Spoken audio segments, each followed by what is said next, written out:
नमस्कार। आज हम एम्फिओक्सिस के बारे में जानकारी लेंगे। मैं doctor Prakash Sharma, department of zoology, SPC government college Ajmer से। ये बीएससी थर्ड ईयर के स्टूडेंट्स के लिए टॉपिक है एम्फिओक्सिस के बारे में। ना सबसे पहले हम एम्फिओक्सिस क्या है उसके बारे में जानकारी लें। तो एम्फिओक्सिस वो छोटा और एक तरकू रूप का एनिमल है। इसके एंटीरियर एंड जो तरकू है उसका पॉइंटेड एंड जो है रोस्ट्रम के रूप में आपको नजर आएगा, और रोस्ट्रम से वेंट्रल एपिस आपको माउथ दिखेगा, ओरल हुड के साथ टेंटिकल, ये पूरा असेंबली आपको दिखेगा। ओरल हुड के पीछे की तरफ एक विशेष संरचना पाई जाती है जिसको व्हीलर ऑर्गन कहा जाता है।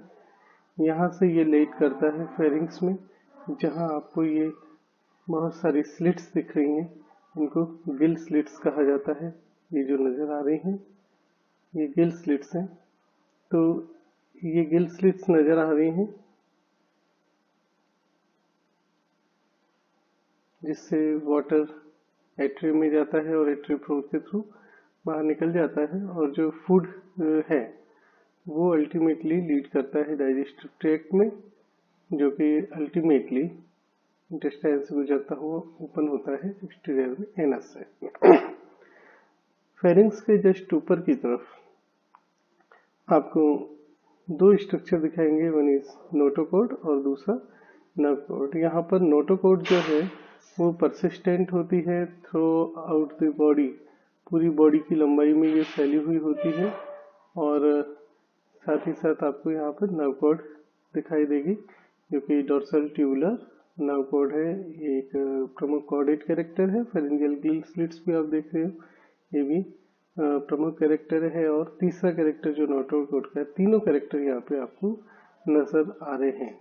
बॉडी में आपको मायोमियर्स दिखाई देंगे, साथ ही साथ डोर्सल सतह की तरफ मिड डोर्सली रन करती हुई एक आपको डोर्सल फिन दिखाई देगी, और वेंट्रली रन करती हुई आपको खास तौर पे एट्रियोपोड के पीछे आप देख रहे हैं एनस के बीच में, दिस इज वेंट्रल फिन जो आपको नजर आएगी।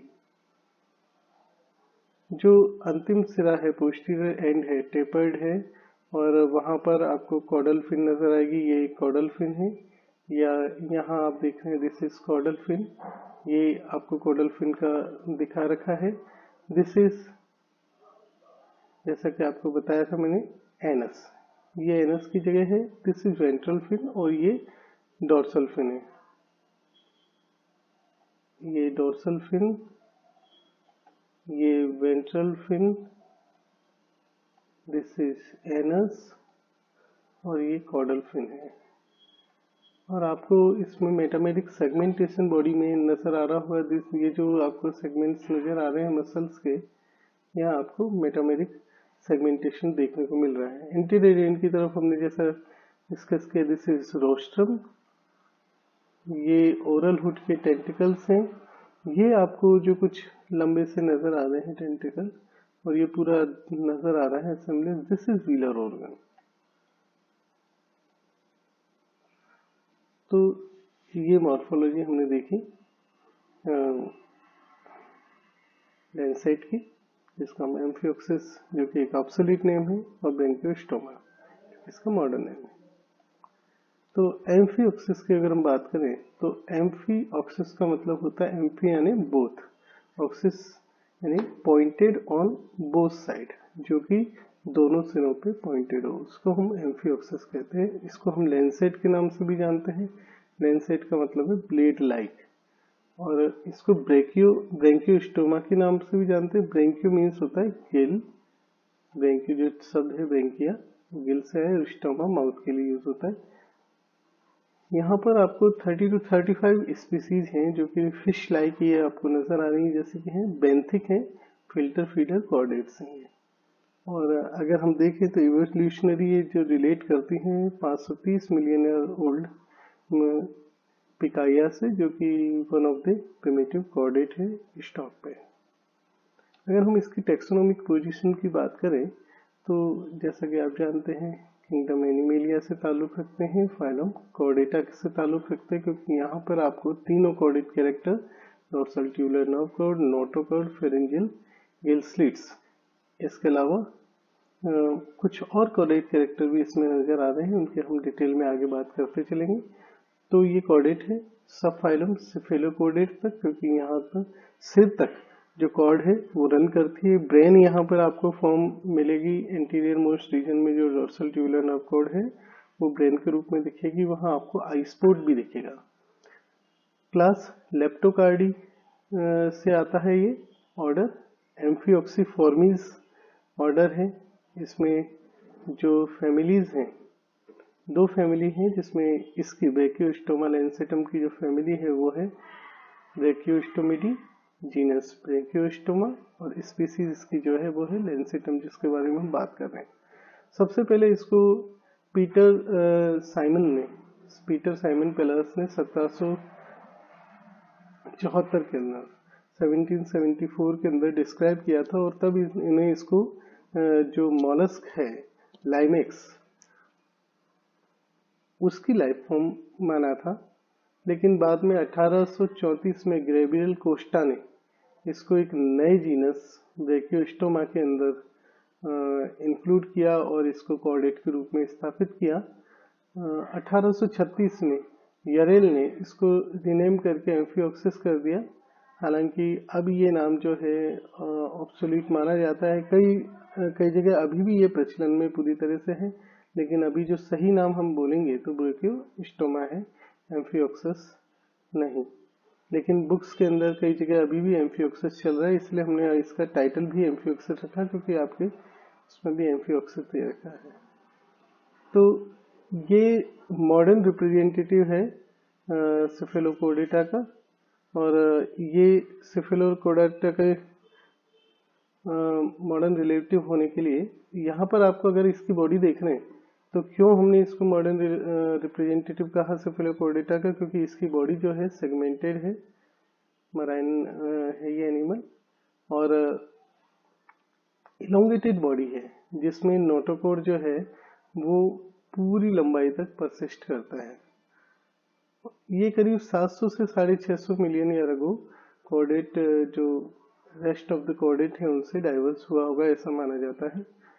अगर हम अफिनिटीज की बात करें तो ये नॉन कॉर्डेट के साथ कुछ अफिनिटीज की बताई जाती हैं, जिसमें सबसे ज़्यादा जो एनालिट के साथ में अफिनिटी बताई जाती है वो ये बायलेटरली सिमेट्रिकल है, और यहाँ मेटामेरिक सेगमेंटेशन देखने को मिलता है।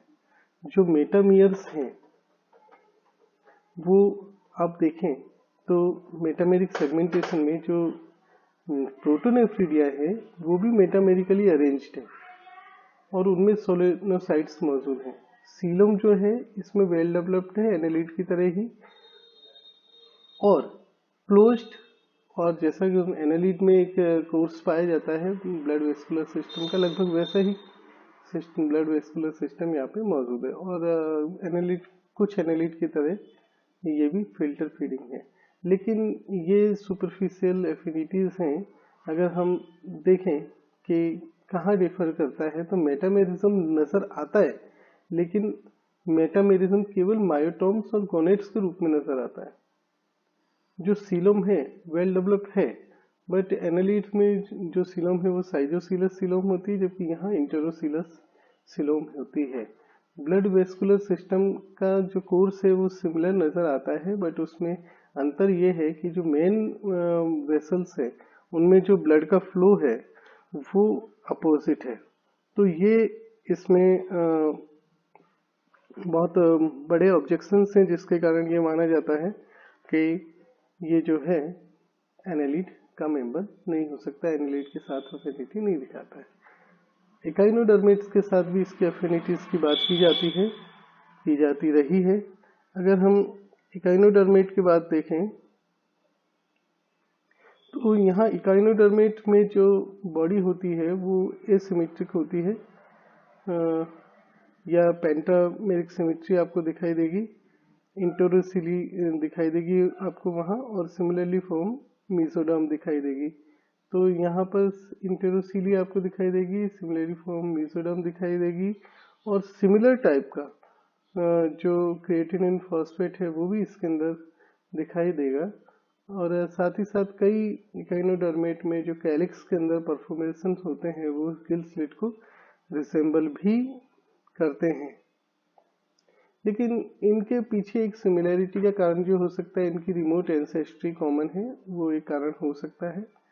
अगर हम कॉर्डेट के अंदर एफिनिटीज की बात करें तो हेमिकॉर्डेट के अंदर अगर हेमिकॉर्डेट के साथ देखें तो जो रिसेम्बलेंस दोनों में मिलती है वो है फेरेंजियल एपरेटस, जिसके अंदर गिल स्लिट्स और गिल बार्स मौजूद होती हैं। दोनों के अंदर फिल्टर फीडिंग का मैकेनिज्म पाया जाता है। रेस्पिरेटरी मैकेनिज्म ऑलमोस्ट सिमिलर है दोनों में। सीलोम ओबियसली इंटेरोसिलस है दोनों के अंदर, और कई सारी गोनेट्स होंगे जिनमें गोनोडक्ट नहीं होगी।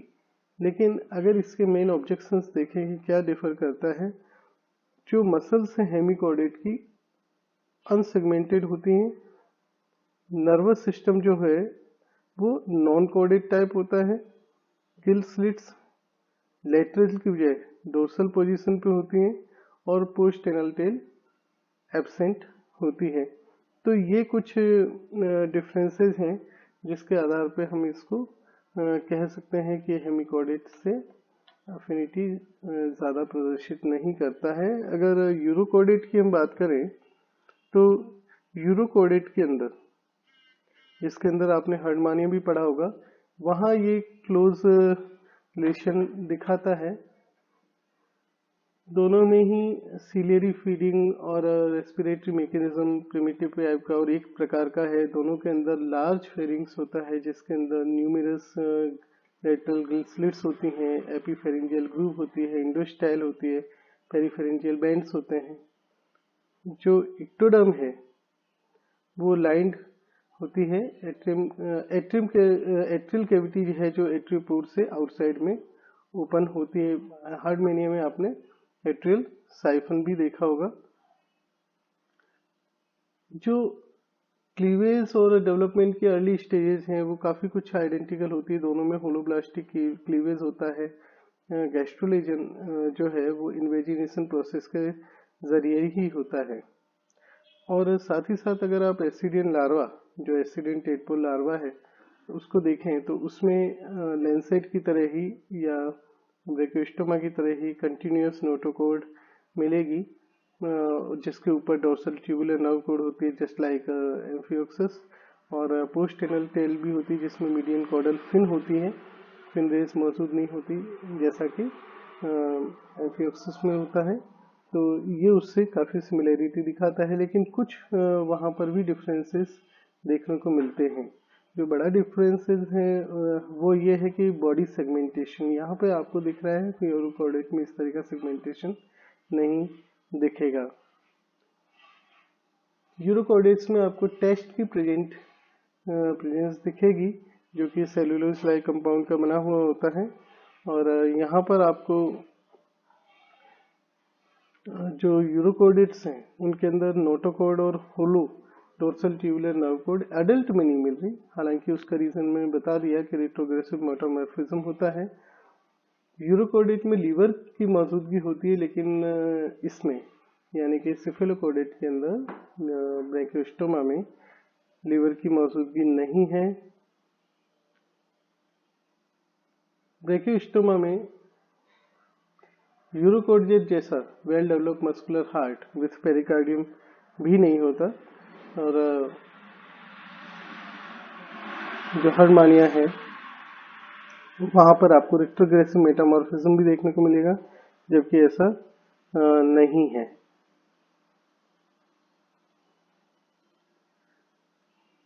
अगर हम साइक्लोस्टोमेट्स के साथ में देखें इसके एफिनिटीज, तो दोनों की elongated cylinder fish like body है। दोनों में आपको डोर्सल मीडियन फिन मिलेगा जो कंटिन्यू करता है। माउथ के अंदर ओरल हुड और विलम भी देखने को मिलता है। फेरिंग्स में इंडोस्टाइल और गिल स्लिट्स मिलती हैं। मेटामेरिकली अरेंज मायोटॉम्स आपको नजर आते हैं। सिमिलरली अगर हम वर्टिब्रेटा के साथ में एफिनिटीज की बात करें तो दोनों में मेटामेरिक सेगमेंटेड मायोटॉम्स, ट्रूसिलोम जिसमें साथ ही साथ post anal tail, midgut diverticulum आपको देखने को मिलेगी, जो कि कंपेरेबल है लीवर से, वर्टिब्रेट के लीवर से। हेपेटिक पोर्टल सिस्टम दोनों में मिलेगा। और जो सिमिलर वेसल्स है उनमें ब्लड के फ्लो का जो पैटर्न है वो सिमिलर है। ये आपको देखने को मिलेंगे। ये कुछ सिमिलैरिटीज की हमने बात की थी। धन्यवाद।